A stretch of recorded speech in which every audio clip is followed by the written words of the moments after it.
It's 2026, Skyrim turns 15 this year, and having played it repeatedly on and off for years, at this point there's a key feature of this game that I often ignore. Outside of the occasional ragdoll anyways. While doing yet another playthrough, I wanted to try and incorporate shouts more, and when browsing the different shouts available, I noticed a theme. Another Bethesda published game, Dishonored. Whirlwind Sprint is Blink, Aura Whisper is Dark Vision, Unrelenting Force is Wind Blast, Slow Time is Bend Time. As I usually play a dual dagger thief that likes to quiet cast invisibility, I had one question. Does Skyrim classify a shout as a spell while it applies quiet casting? It is in the spell menu after all. A quick test later, and it does. This allows us to use the abilities provided without alerting enemies of our location. Perfect for our Lord Protector, Corvo Attano.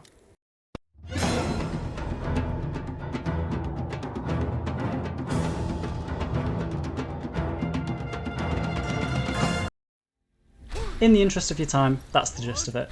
Quiet casting plus shouts plus being sneaky equals Corvo. But I will show you how to get a 100% shout cooldown in vanilla along with a more thorough walkthrough of the build, fashion and some role-playing ideas.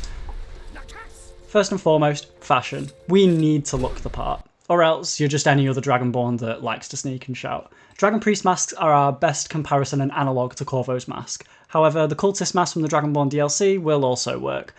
I personally like using the Dragon Priest mask from the College of Winterhold questline as it is light armour and it has the right colours for me.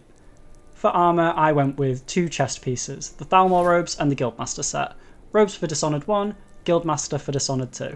If you're playing on a high difficulty, I'd recommend using the Guildmaster items, Guildmaster braces as they don't cover our hands, and the Nightingale boots as they're dark and they've got a muffle enchantment.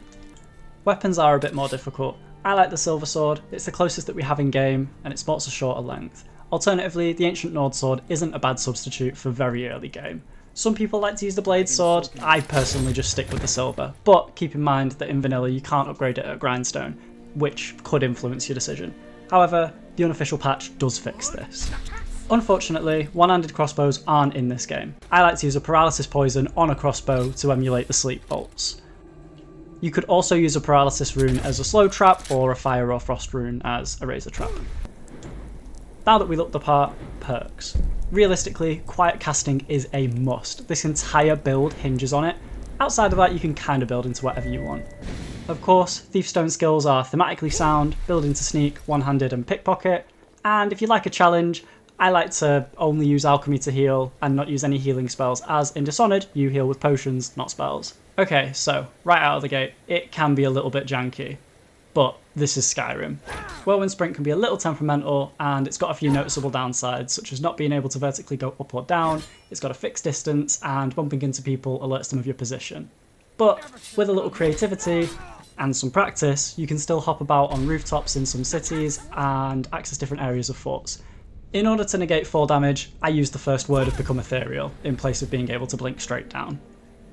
In order to have a fluid experience of using Corvo's abilities, we need to shorten our shout cooldown.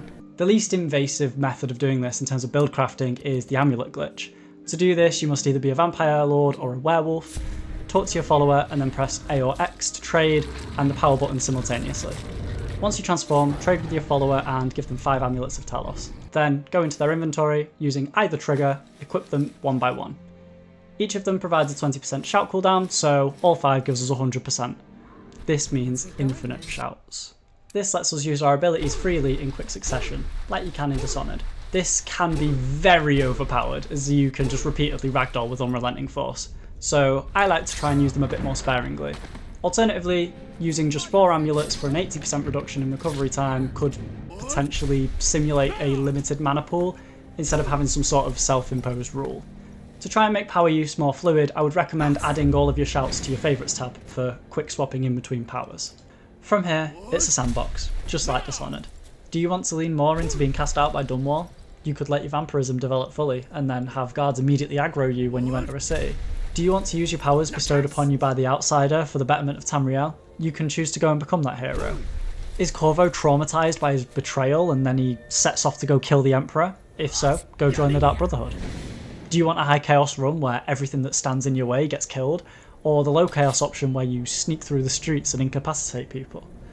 I believe that there's something in this for everybody, whether you like just killing everything in your way or you look for creative ways to avoid combat. Ultimately, I find that the beauty of this build is the element of choice that it gives you. You can just stick to the sword, sneak and shouts, but you can also implement runes as a replacement for razor traps or a crossbow for a ranged attack. Who would Corvo support in the Civil War? Do we use paralysis poisons for non-lethal takedowns? If Emily Coldwin was held in Skuldafn, which path would you take?